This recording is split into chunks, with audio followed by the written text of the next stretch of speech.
Depuis l'avènement de Félix Tshisekedi à la tête de la RDC, plus rien n'est comme avant.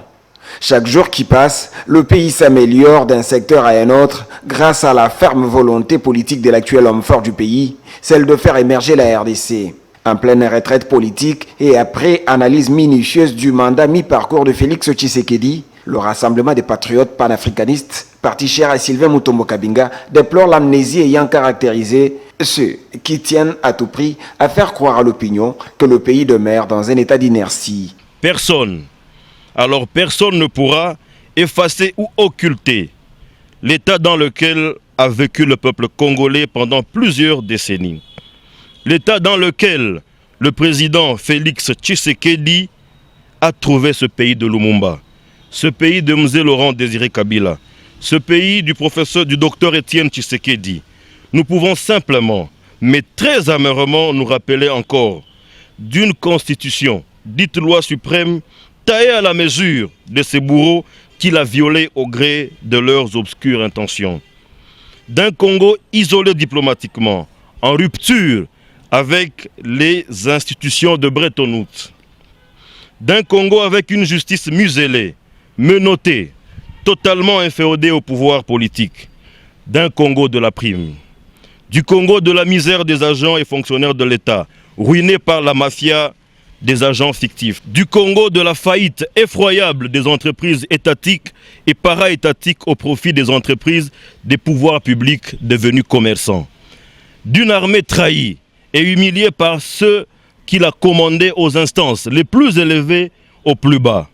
Du Congo de la mafia de l'ANER, du Congo de la mafia des FRDC, du Congo de la mafia de la PNC. Du Congo de la corruption et de l'impunité érigée en mode de gouvernance jusque dans ses moindres ramifications.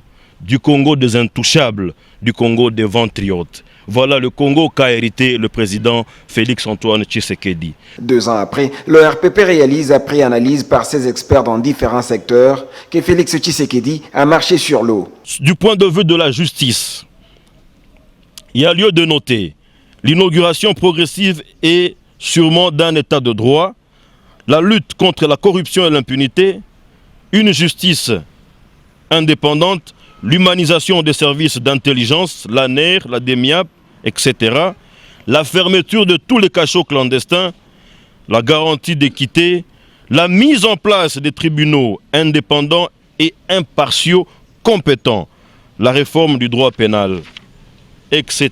Dans le secteur de la santé, nous pouvons citer l'éradication de la maladie à virus Ebola sur toute l'étendue de la République démocratique du Congo, la bonne gestion de la maladie universelle de la pandémie de Covid-19, l'identification et suppression de 486 agents fictifs dans le domaine de la santé où l'État congolais perdait plus ou moins 3 millions de dollars américains le mois au détriment de 6 000 médecins réellement engagés et reconnus à l'ordre des médecins avec numéro CNOM.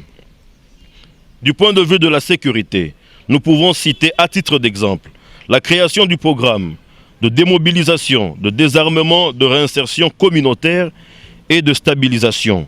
Plus de 3500 rééditions ont été enregistrées, soit des dizaines de groupes armés qui ont déposé des armes. Il faut noter aussi la baisse importante des violations des droits de l'homme de moins de 20% en 2021 par rapport à 53% en 2020, selon le Bureau conjoint des Nations Unies aux droits de l'homme.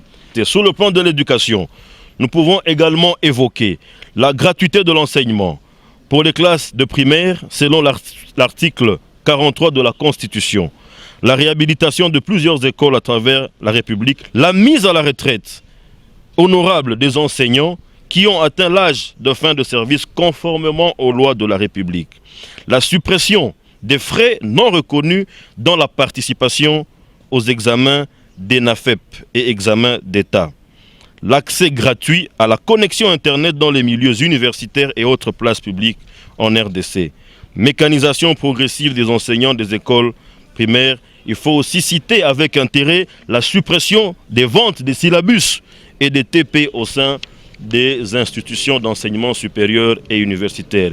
Sur le plan diplomatique, nous pouvons relever la tête haute, la sortie de l'isolement diplomatique par la reprise de la coopération économique et militaire avec les USA, l'Israël et quelques partenaires dans la sous-région des Grands Lacs. La reprise des activités de la maison Schengen qui était fermée autrefois pour des raisons telles que nous avions évoquées, l'isolement diplomatique et la présidence de l'Union africaine.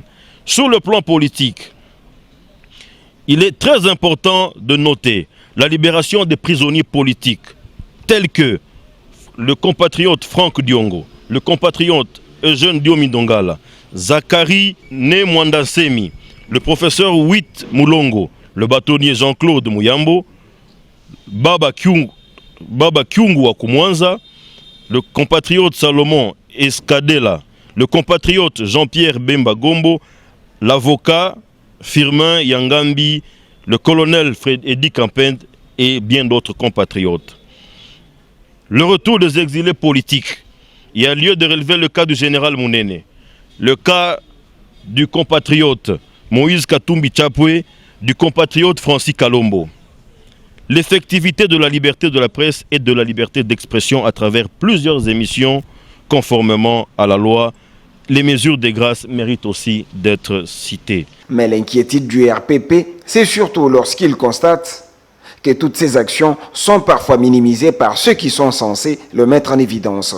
Le RPP constate avec grande inquiétude que ces actions inédites, initiées et posées par le président de la République, son Excellence Félix Antoine Tshisekedi, chef de l'État, sont en train d'être tronquées, dénaturées par la stratégie du mensonge de certaines forces obscures, nostalgiques du tapis rouge, et même fragilisées par certains partenaires ou alliés pourtant membres de l'Union sacrée de la nation.